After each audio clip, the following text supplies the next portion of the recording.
Hello दोस्तों, आप सभी का स्वागत है बिहार के number 1 study channel study focus point में।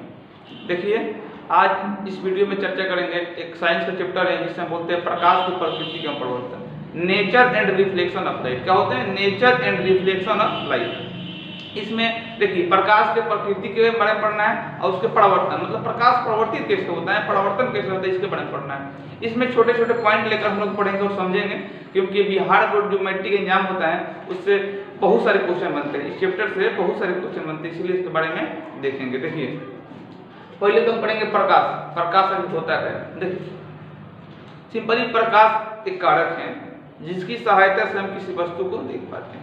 या इस तरह बोल सकते हैं, प्रकाश एक कारक है जिसके माध्यम से हम किसी वस्तु को देख पाते हैं। देखिए, कोई भी वस्तु देखने के लिए हमें प्रकाश बहुत जरूरी होता है।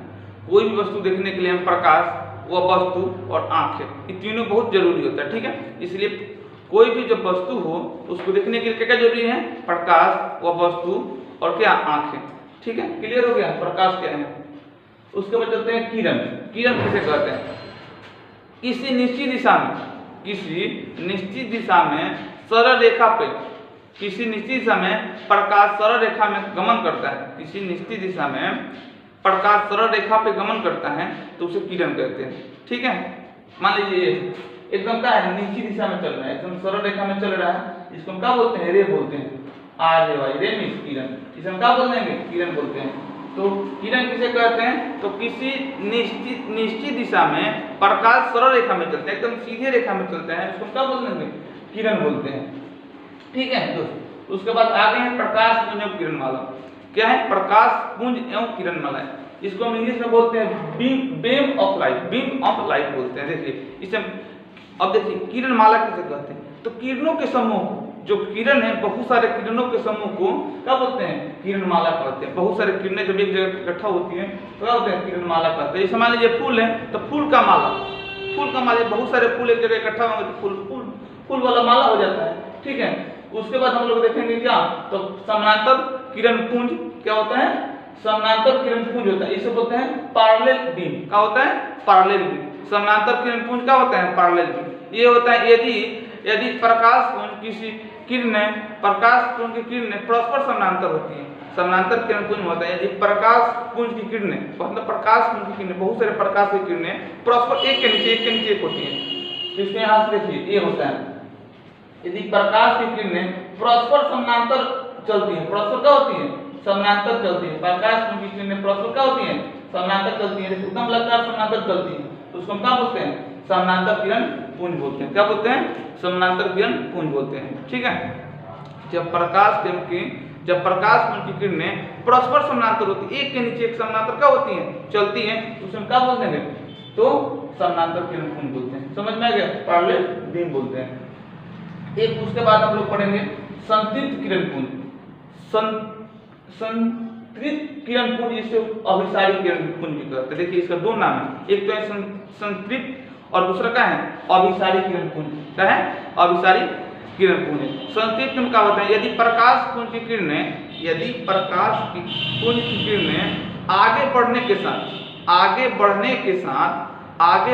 साथ एक बिंदु पर जाकर मिलती हैं। क्या होती हैं? यदि प्रकाश पुंज की किरणें आगे बढ़ने के साथ, देखिए मान लीजिए यहाँ पर बना देते, देखिए यदि प्रकाश पुंज की किरणें मान लीजिए यहाँ चलती हैं, यहाँ से आकर एक बिंदु पर आकर मिल जाती है। क्या होती है? एक बिंदु पर आकर मिल जाती है। प्रकाश पुंज की किरणें एक बिंदु पर आकर मिल जाती है, उसे हम क्या बोलते हैं? संतृप्त किरण पुंज बोलते हैं। जब प्रकाश पुंज की किरणें, मतलब बहुत सारे किरणें जब एक बिंदु पर जाकर मिल जाती है तो उसे क्या बोलते हैं? संतृप्त किरण पुंज या अभिसारी किरण पुंज। तो क्वेश्चन पूछता है अभिसारी किरण पुंज किसे कहते हैं? जब प्रकाश पुंज की किरणें, सभी किरणें एक जगह आगे बढ़कर सभी एक जगह मिलती हैं, उसको क्या बोलते हैं? अभिसारी किरण पुंज बोलते हैं, या अपसृत या अपसारी किरण पुंज। देखिए, ये तो संतृप्त किरण पुंज या अभिसारी किरण पुंज। दूसरा होता है अपसृत या अपसारी किरण पुंज। इससे एक मतलब क्या होता है, इस किसे कहते हैं? देखिए, अपसृत किरण पुंज किसे कहते हैं? यदि प्रकाश पुंज की किरणें किसी बिंदु से निकलकर आगे बढ़ने के साथ फैलती हैं, यदि प्रकाश की पुंजें किसी बिंदु से निकलकर आगे बढ़ने के साथ क्या होती है, फैलती है। जैसे मान लीजिए एक बिंदु से ही निकलती है, यहाँ से निकली और सब क्या हो गया, फैल गया, सब देखिए फैल रहा है। यदि प्रकाश पुंज किरणें किसी बिंदु से निकलकर आगे बढ़ने के साथ फैलती है, उसे क्या बोलते हैं, अपसृत किरण पुंज बोलते हैं। क्या बोलते हैं, अपसृत या अपसारी किरण पुंज बोलते हैं। सुनिए फिर से, जब प्रकाश एक बिंदु से निकलकर आगे बढ़ने के साथ फैलती है, समझिएगा, जब प्रकाश एक बिंदु से निकलकर आगे बढ़ने के साथ क्या होती है, फैलती है, तो उसको हम क्या बोलते हैं, अपसृत या अपसारी किरण पुंज कहते हैं। उसके बाद देखिए आता है पारदर्शी। पारदर्शी क्या होता है, पारदर्शी। पारदर्शी किसे कहते हैं, जब किसी वस्तु में प्रकाश आसानी से पार कर जाता है। मान लीजिए कोई वस्तु है, उसमें प्रकाश का हो गया, आसानी से पार कर जाता है, उसे पारदर्शी माध्यम कहते हैं। जैसे मान लीजिए आप शीशा देखें, शीशा में क्या होता है, प्रकाश आता है और तुरंत बाहर निकल जाता है, इसलिए क्या है, शीशा क्या है, पारदर्शी है।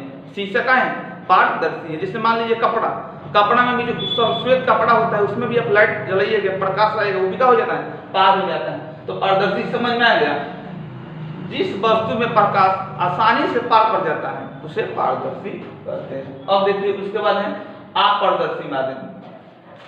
जिस वस्तु में प्रकाश आसानी से बाहर नहीं निकलता है उसे क्या बोलते हैं, अपारदर्शी कहते हैं। जैसे मान लीजिए ईंट है, ईंट में तो प्रकाश बाहर निकलेगा नहीं, निकलेगा, ईंट लगा दीजिए, ऐसा लाइट बढ़ी, निकलेगा नहीं, निकलेगा, इसलिए क्या हो जाएगा, जो ईंट होता है अपारदर्शी होता है। जैसे मान लीजिए लकड़ी का कोई टुकड़ा है, लाइट जलाइए, बाहर निकलेगा नहीं, निकलेगा, तो क्या हो जाएगा, अपारदर्शी हो जाएगा। पारदर्शी किसे कहते हैं, तो जब किसी वस्तु में प्रकाश आसानी से पार नहीं होता है तो उसे क्या बोलते हैं, अपारदर्शी बोलते हैं। अब ये देखिए, ये भी क्या है, अल्पपारदर्शी किसे कहते हैं। आगे वाले जो पॉइंट कह रहे हैं, अल्पपारदर्शी किसे कहते हैं, अल्प समझ रहे हैं, अल्प बहुत छोटा, अपारदर्शी में पार करें, मतलब जब किसी वस्तु में प्रकाश बहुत कम मात्रा में बाहर निकलता है, समझ रहे हैं ना। पूछा क्वेश्चन कि अल्पपारदर्शी किसे कहते हैं, तो आप बोल सकते हैं जब किसी वस्तु में प्रकाश बहुत कम मात्रा में बाहर निकलते हैं, क्या होता है, बहुत कम मात्रा में बाहर निकले तो उसमें क्या बोलेंगे, अल्पपारदर्शी। जैसे मान लीजिए कि आप पेपर लीजिए, कागज का टुकड़ा लीजिए, उजला पे उसको तेल में डुबा दीजिए, सरसों का तेल होता है, उसमें डुबा दीजिए, उसको निकालिए, उसके बाद उसमें प्रकाश डालिए, देखिएगा एकदम अल्प निकलेगा, बहुत कम निकलेगा, उसी को बोलते हैं अल्पपारदर्शी कहते हैं। क्लियर हो गया। तो उसके बाद आता है प्रदीप्त या दीप्त वस्तु। ई क्या होता है, देखिए प्रदीप्त समझ रहे हैं ना, प्रदीप्त या दीप्त वस्तु, दीप्त मतलब प्रकाशित, वे वस्तुएं जो स्वयं प्रकाश उत्सर्जित करता हो, वे वस्तुएं जो स्वयं प्रकाश उत्सर्जित करता हो उसे दीप्त या प्रदीप्त वस्तुएं कहते हैं। जैसे मान लीजिए बल्ब क्या है, स्वयं प्रकाश उत्पन्न करता है। सूर्य जो क्या है, स्वयं प्रकाश उत्पन्न करता है। जो भी टर्च का होता है जो स्वयं प्रकाश उत्पन्न करता है, मोमबत्ती जो स्वयं प्रकाश उत्पन्न करता है। तो यहाँ पे हम लिख सकते हैं, क्वेश्चन पूछता है प्रदीप्त या दीप्त वस्तु किसे कहते हैं। जब कोई वस्तु स्वयं प्रकाश उत्पन्न करे, जब कोई वस्तु स्वयं प्रकाश उत्पन्न करे उसे क्या बोलते हैं, आपका प्रदीप्त या दीप्त वस्तु कहते हैं। समझ गया। जैसे में सूर्य मोमबत्ती का जलना, मोमबत्ती जल रहा है तो स्वयं कर रहा है, बल्ब उसके बाद अब क्या हो जाएगा जी, आग से भी क्या होता है, सूर्य अपना प्रकाश उत्सर्जित करता है। देखिए एक होता है अप्रदीप्त या दीप्त वस्तुएं। अप्रदीप्त क्या होते हैं, वे वस्तुएं जो स्वयं प्रकाश उत्सर्जित नहीं करता हो, दूसरे के प्रकाश से प्रकाशित होता हो। वे वस्तुएं जो स्वयं प्रकाश उत्सर्जित नहीं करता हो, किसी दूसरे वस्तु से प्रकाशित होता हो। जैसे में चंद्रमा क्या है, चंद्रमा का अपना प्रकाश नहीं होता है, उस सूर्य के प्रकाश से प्रकाशित होता है। तो क्या हो गया आपका अप्रदीप्त वस्तुएं हो गया। ठीक है, समझ में आ रहा है। वे वस्तुएं जो स्वयं प्रकाश उत्सर्जित नहीं करता हो, दूसरे के प्रकाश से प्रकाशित होता हो, उसे क्या बोलते हैं, दीप्त वस्तु बोलते हैं, अदीप्त वस्तु बोलते हैं, अप्रदीप्त वस्तु बोलते हैं। क्लियर। जैसे में चंद्रमा, समझ में आ रहा, मतलब अगर अपना प्रकाश नहीं होता है, अपना प्रकाश होकर नहीं होता है, वो दूसरे के प्रकाश से प्रकाशित होता है। ठीक है, यहाँ तक तो कोई दिक्कत नहीं होगा। अब भाई प्रकाश का परिवर्तन, ये प्रकाश का परिवर्तन क्या होता है, प्रकाश का परिवर्तन किसे कहते हैं। देखिए प्रकाश का एकदम अच्छा उदाहरण है प्रकाश का परिवर्तन। देखिए जब कोई वस्तु किसी वस्तु पे पड़ती है और फिर उसी दिशा में लौट आती है, जब प्रकाश किसी वस्तु पे पड़ता है और पुनः उसी दिशा में लौट आता है, उसी को क्या बोलते हैं? प्रकाश का परावर्तन कहते हैं। अब देखिए प्रकाश का परावर्तन समझ में आएगा ना। जब कोई वस्तु, मान लीजिए कोई वस्तु, जब प्रकाश किसी वस्तु पर पड़ता है, मान लीजिए शीशा देखें, दर्पण में प्रकाश पड़ता है, फिर उसी दिशा में क्या हो जाता है? मुड़ जाता है, तो क्या बोलते हैं? प्रकाश का परावर्तन। तो क्वेश्चन पूछते हैं प्रकाश का परावर्तन किसे कहते हैं, तो आप बोल सकते हैं जब प्रकाश किसी वस्तु पर पड़ता है और पुनः उसी दिशा में लौटता है, उसको बोलते हैं प्रकाश का परावर्तन बोलते हैं। अब आइए प्रकाश के परावर्तन के नियम। प्रकाश के परावर्तन के कितने नियम होते हैं? देखिए, ये मान लीजिए कोई क्या है? शीशा है, ग्लास है, शीशा को हम रख दिए, तो क्या बन गया? दर्पण बन गया। क्या बन गया? दर्पण। अब मान लो वो यहाँ से ऊपर, अब मान लो प्रकाश आ रहा है, यहाँ से प्रकाश आया और ये लौटेगा,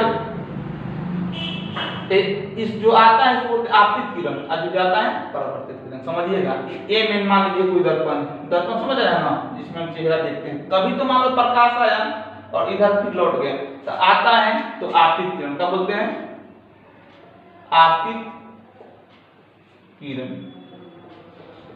आ जाएगा तो परावर्तित किरण। देखिए यहां से लंब होता है, क्या होता है? लंब हो जाएगा, एन लंब हो गया। देखिए आता है तो आपतित किरण तो कोण आई, आ जाएगा तो परावर्तित किरण तो कोण आई। तो यही कहता है प्रकाश के परावर्तन के नियम का होता है। प्रकाश के परावर्तन के दो नियम होता है। एक नियम तो होता है जब प्रकाश किसी वस्तु पे पड़ता है, ठीक है, उसके बाद फिर परावर्तित हो जाता है, तो आता है तो कोण आई बनाता है और परावर्तित होता है तो कोण आर बनाता है। तो प्रकाश के परावर्तन के दो नियम होता है। जब किसी वस्तु पर प्रकाश पड़ता है फिर उसी दिशा में पुनः लौट जाता है, तो आप आने वाले किरण को आपतित किरण बोलते हैं। किरण आपतित किरण को कोण आई लगाते हैं और परावर्तन को कोण आर लगाते हैं। तो इस प्रकाश के परावर्तन के दो नियम होते हैं। एक देखिए, एक नियम का होता है प्रकाश के परावर्तन के दो नियम होते हैं। एक नियम होता है कि आपतित किरण, परावर्तित किरण और अभिलंब। देखिए ये क्या है? अभिलंब। ये क्या है? अभिलंब। ध्यान से देखिएगा, ये आपका अभिलंब हो गया। बहुत सिंपल है। प्रकाश के परावर्तन के कितने नियम होते हैं? एकदम एक ऑब्जेक्टिव क्वेश्चन में जब भी पूछता है मैट्रिक एग्जाम में, तो पूछते हैं प्रकाश के परावर्तन के कितने नियम होते हैं? तो प्रकाश के परावर्तन के दो नियम होते हैं। देखिए कौन कौन? ये आता है किरण आपतित किरण ओ पे, तो आपतित किरण, परावर्तित किरण और अभिलंब तीनों एक ही तल में होते हैं। तीनों एक ही तल में। आपतित किरण, परावर्तित किरण और अभिलंब तीनों का है एक ही तल में। एक नियम हो गया आपका। दूसरा नियम होता है, देखिए दूसरा नियम होता है आपतित किरण और परावर्तित किरण दोनों का है बराबर है दोनों। देखिए कोणाई बराबर कोणाई, तो दो को नियम हो गया आपका। प्रकाश के परावर्तन के दो नियम होता है, एकदम ध्यान से सुनिएगा लोग। प्रकाश के परावर्तन के दो नियम होता है। एक होता है आपतित किरण, परावर्तित किरण और अभिलंब तीनों एक ही तल में होते हैं, एक ही तल में हैं। दूसरा नियम होता है, आप देखिए कोण आई बराबर कोण आई, मतलब कोण आई जो है कोण आर के बराबर होता है। ये क्या होते हैं? प्रकाश के परावर्तन के नियम दो है, ठीक है। देखिए ये आपका फर्स्ट चैप्टर होता है प्रकाश के प्रकृति के परावर्तन। इसके बाद अगर आप लोगों को कोई दिक्कत हो तो कमेंट में पूछिए, कोई क्वेश्चन समझ में ना आए तो, ठीक है। और आज के लिए इतना ही, फिर नेक्स्ट वीडियो आगे वाले चैप्टर के लिए बनेगा।